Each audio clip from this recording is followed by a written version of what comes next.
तो दोस्तों, एक बार फिर से मैं एक नए वीडियो के साथ जय श्री राम। उम्मीद करती हूँ सब अच्छे होंगे, स्वस्थ होंगे, अपना और अपनों का ख्याल रख रहे होंगे। तो आप सभी जानते हैं कि अभी पश्चिम बंगाल का इलेक्शन हुआ है और भारी बहुमत से वहाँ की जनता ने भाजपा को वहाँ पर जीत दिलाई, या यूँ कहें सारे हिंदुओं ने एकजुट होकर भाजपा को सपोर्ट दिया। तो आप बहुत से लोग जानते होंगे दोस्तों, जो ममता बनर्जी है जो कह रही थी मुझे हराया गया है ना, मैं जीती थी, मुझे हराया गया है। तो सवाल उठता है, तो शायद इससे पहले भी वो जो जीती थी वो खुद से नहीं जीती थी, उन्हें जिताया गया होगा। चलो खैर वो छोड़िए, बात करते हैं कुछ और नई पॉइंट्स पे। तो दोस्तों, ममता जी की हार के बहुत से रीज़न्स हैं। सबसे पहले तो वो आपको पता है हिंदुओं के साथ वो क्या करती थी। श्री राम का नारा जहाँ बंगाल में लगाना एक गुनाह माना जाता था, वहीं आज देखिए ममता जी को किसी ने भी उल्टा नहीं बोला है जीतने के बाद, बल्कि सिर्फ और सिर्फ जय श्री राम बोला गया है उनके घर के आगे, और जो अभिषेक बनर्जी है उनके घर के आगे। और यही अगर ममता बनर्जी जीत कर आई होती तो न जाने कितने हिंदू मरते। जैसे पिछले 2021 के चुनाव में जीतने के बाद, सत्ता में आने के बाद इन्होंने, बल्कि जो रिज़ल्ट था वो तो डिक्लेयर भी नहीं हुआ था, पर इसे पहले ही पता चल गया था ममता बनर्जी को कि ये जीत गई है, क्योंकि वो जीत फर्जी थी। इसीलिए इन्हें हमारे आदरणीय नरेंद्र मोदी जी की जो नाम पर चुनाव लड़ा गया है, हिंदुत्व के नाम पर जो लड़ा गया है, पश्चिम बंगाल की जनता को बचाने के नाम पर जो लड़ा गया है, एक और बांग्लादेश बनने से रोका गया है, ये षड्यंत्र तो ममता बनर्जी का बहुत लंबा और बहुत ही खतरनाक था। क्यों? बहुत से लोग जानते होंगे, फिर जितनी जानकारी मुझे पता है तो मैं कोशिश करूँगी कि मेरी जनता को भी पता चले। दोस्तों, ममता बनर्जी का जो रोज़गार मॉडल था, जान के हैरान रह जाएंगे आप। सोचिए, फर्जी टोल प्लाज़ा जो होते हैं फर्जी, ममता बनर्जी के जो गुंडे हैं, देखो वहाँ रोज़गार था। कौन कहता है बंगाल में रोज़गार नहीं था? हम और आप जैसे लोग कहते हैं। पर टीएमसी के गुंडों के लिए तो रोज़गार के तो अवसर ही अवसर थे। कैसे? टोल प्लाज़ा जो कि टीएमसी के गुंडों और टीएमसी जो सरकार कहने को थी सत्ता में, उनके था। आप मानेंगे, 1 पहिए, 2 पहिए, 3 पहिए, 4 पहिए, 1000 से लेकर वसूली की जाती थी। सोचिए कितने कितने तक, एक एक दिन की कमाई उनकी 1.5 करोड़ होती थी। अब सोचिए कितना करोड़ पैसा वो जनता को तो नहीं दिया गया, तो कहाँ है? और ये और ख़ास बात, जो अखिलेश जी आए, दोस्तों अखिलेश दाल में कुछ काला है। वो ममता बनर्जी को सपोर्ट करने नहीं आए थे या हमदर्दी जताने नहीं आए थे, अंदर कुछ और खिचड़ी पक रही है। क्योंकि अभी 2027 में इलेक्शन होना है यूपी में, है ना? वो तो है ही, वो साइड रख लीजिए। अखिलेश यादव की इतनी अच्छी दोस्ती तो ममता बनर्जी से है नहीं, और ना इनका देखिए कहाँ यूपी, कहाँ ममता बनर्जी का यहाँ पश्चिम बंगाल, कोई संबंध ही नहीं था आपस में कि इनका कोई ऐसा कनेक्शन है, पर अंदर का कनेक्शन है, षड्यंत्र का कनेक्शन है, फर्जी वाड़े का कनेक्शन है, और ब्लैक मनी को वाइट में करने का कुछ कनेक्शन है। तो मैं बात कर रही थी फर्जी टोल प्लाज़ा इन्होंने बनाए थे। और तो और दोस्तों, ये क्या करते थे, इनके जो गुंडे थे, ममता बनर्जी ने क्या रूल निकाला था, कोई भी अपना घर या कोई रेंट पे नहीं दे सकता था बिना इनके परमिशन के। ये उनसे भी उगाही करते थे। रेहड़ी पटरी वालों को तो छोड़ दीजिए, ऐसा कोई व्यक्ति नहीं था जिन्होंने इन्हें तंग नहीं किया। इतनी जनता परेशान है तो आप सोचो कैसे आएगी, दोबारा कैसे आ सकती है। और दूसरा जो ये आईपैक आप जानते हैं ना, आईपैक जो सारा ठिकरा अब इस पर इसके कुछ नेता मतलब लगा रहे हैं। आईपैक कंपनी वही कंपनी है, आपको याद होगा जब छापा पड़ा था इसके आईपैक की कंपनी पे, तो कैसे गई थी सीएम, भागे भागे वहाँ से फाइल उठा के लेके आई है। अब बताइए कोई सीएम, कोई मुख्यमंत्री सीधे किसी कंपनी के लिए बचाव में जाती है? तो दाल में तो काला था। जय श्री राम राजेंद्र जी, कैसे हैं आप? तो आप बताइए, अब जो ये कह रहे हैं आईपैक, आपको बताना चाहूँगी वो एक ऐसी कंपनी है जो क्या राजनीतिक जो होती है, जो भी विचारधारा होती है, वो मतलब एक क्या बोलते हैं, उसे वर्ड नहीं आ रहा मुझे, एक जैसे खाने का एक सोचिए रेस्टोरेंट का जो चीज़ है वो मेन्यू होता है ना, वैसा मेन्यू राजनीतिक उसमें ये करते हैं, बनाते हैं। तो आज सडनली 2011 से इनके साथ ये जुड़ी थी ममता बनर्जी आईपैक। तो ये जो चुनाव जीती तो एकदम इसको कॉन्फिडेंट आ गया, और वो जो कहते थे ये वो करती थी। तो ऑब्वियसली इनके जो ब्लैक मनी है वो वाइट हो रही थी, इधर का उधर, उधर का इधर। और आप सोचिए, दोबारा से कहना चाहूँगी कि कोई मुख्यमंत्री जब ईडी का छापा अब बोल रही है ना, हाथ धो रहे हैं, किनारा कर रहे हैं, मज़े की बात, अखिलेश जी ने तो अपना कॉन्ट्रैक्ट ही तोड़ दिया उनसे, उस कंपनी से, आईपैक वाले से। अब सोचिए क्यों तोड़ा भाई। तो ये सारा मामला है। और ऐसी जो कहते हैं विपक्ष वाले राहुल गांधी जी, और ये जो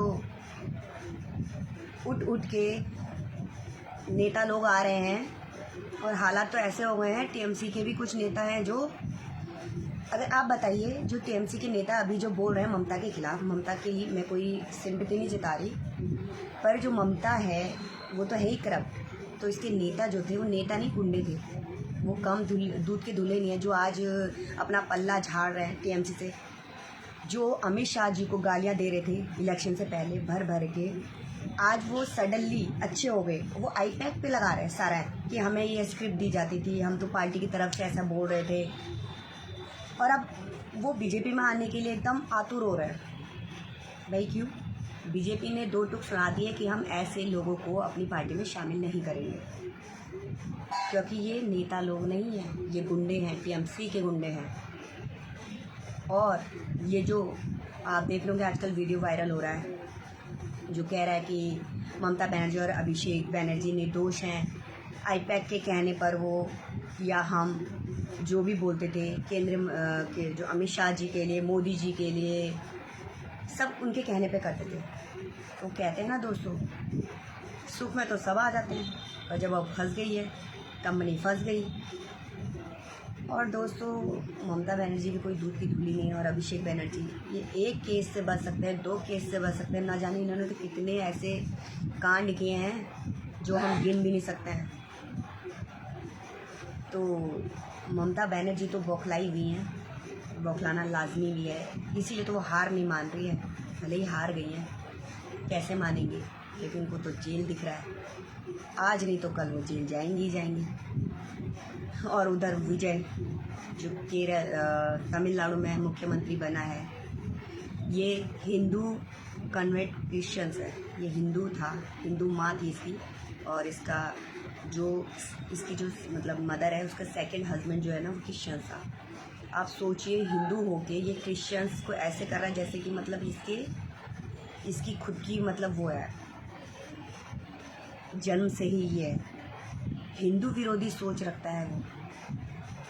हम तो देखिए यही कहेंगे, यही आशा करते हैं कि तमिलनाडु की जनता को जो जो उन्होंने वादे किए हैं उसे कंप्लीट करें।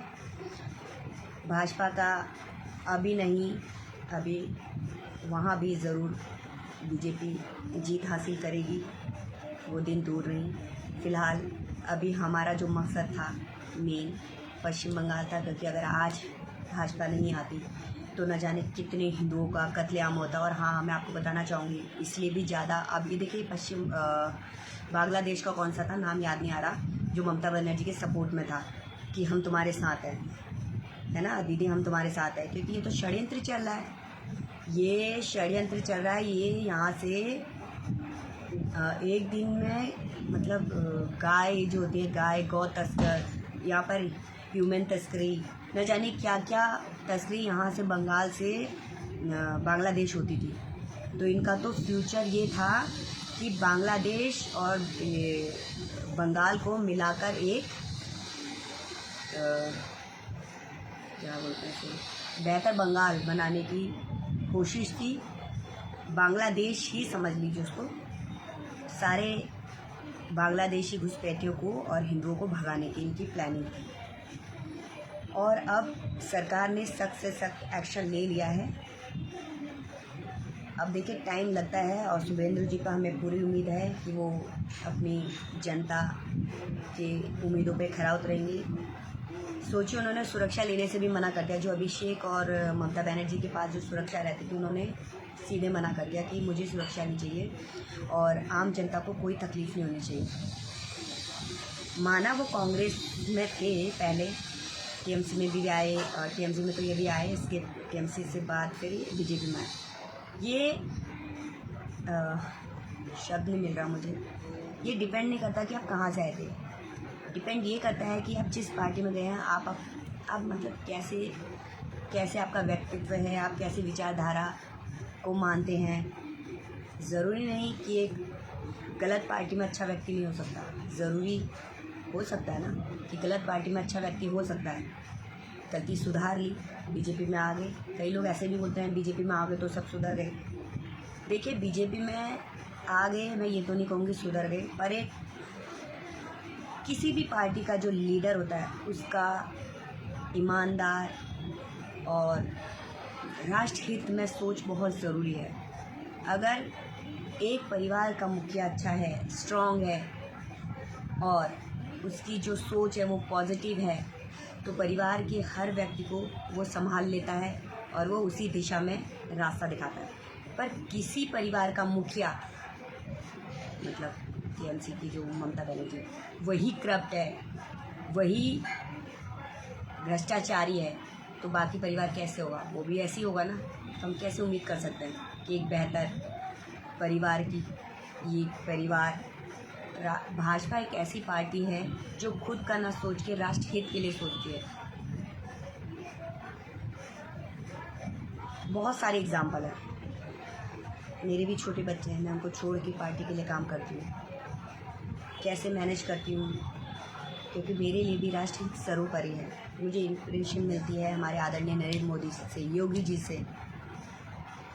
कुछ करने का जो उनका जज्बा रहता है उसे वो कंप्लीट करते हैं, जो बोलते हैं उसको करते हैं। मेरा भी मानना है एक नेता को ऐसा होना चाहिए जो बोले उसको करे, ना कि वो जो बोल तो दे पर वो उम्मीदों पे खरा ना उतरे। तो जनता एक बार माफ़ करेगी, 2 बार माफ़ करेगी, तीसरी बार बिल्कुल माफ़ नहीं करेगी। नेता ऐसा होना चाहिए। दोस्तों, यकीन मानो, एक कार्यकर्ता चाहे वो कोई भी हो, अगर वो कुछ आपसे मदद की गुहार मांग करता है, भले ही आप सारी उसकी ज़रूरतें पूरी ना कर सकें, पर एक ज़रूरत, 2 ज़रूरत पूरी करते हैं तो वो ज़िंदगी भर आपका एहसान मानता है। तो ये हम सबका कर्तव्य है कि हम ऐसे आने वाले भविष्य का निर्माण करें जहाँ पर खुशहाली हो और ऐसे सोच हो जो अपने से पहले राष्ट्र के लिए सोचता हो, ना कि खुद के लिए। क्योंकि केजरीवाल जैसे लोगों ने लोगों को मुफ्त की सेवा देकर इतना बर्बाद कर दिया है, वो लोग ये नहीं समझ पाते हैं कि चलो अभी मेरा फ़ायदा हो रहा है, पर इससे देश का। अब एग्ज़ाम्पल ले लेते हैं बस का एग्ज़ाम्पल, बिजली का एग्ज़ाम्पल। आप देखिए, जो एक गरीब व्यक्ति है वो इन्होंने ऐसी आदत बिगाड़ दी है, वो सिर्फ अपना सोचेगा, वो देश से उसे कोई मतलब नहीं है। तो ये सोचेगा, अरे यार मुझे बिजली फ्री मिल रही है तो हाँ मैं इसी सरकार को वोट दूंगा। अरे मुझे बस फ्री मिल रही है तो मैं क्यों दूसरे को दूँ, क्यों मैं पैसा दे के करूँ, मैं तो इसी से करूँ। पर इससे क्या हो रहा है? इससे हमारा तो एक दिन का फ़ायदा हो गया, पर हमारा आने वाला फ्यूचर वो ब्राइट नहीं है, वो कर्जे में होगा। क्योंकि दुनिया में मुफ्त में कुछ भी नहीं मिलता, मुफ्त में कोई किसी के लिए कुछ भी नहीं करता। हम ही क्यों ना हो, हम भी अपने बच्चों को पढ़ाते हैं एक बेहतर भविष्य के लिए कि बुढ़ापे में वो हमें देखेगा। हमारा फ्यूचर और उनका फ्यूचर सिक्योर होगा। तो कहीं ना कहीं हम भी स्वार्थी हैं। तो ये तो केजरीवाल जैसे व्यक्तियों को अच्छे से पता है, अभी खिलाओ अपना घर बनाया, अपना शीश महल बनाया, पर वो कहते हैं ना, पाप का घड़ा तो भरता है, आज नहीं तो कल। तो दोस्तों अभी के लिए इतना ही। जय हिंद, जय भारत, वंदे मातरम।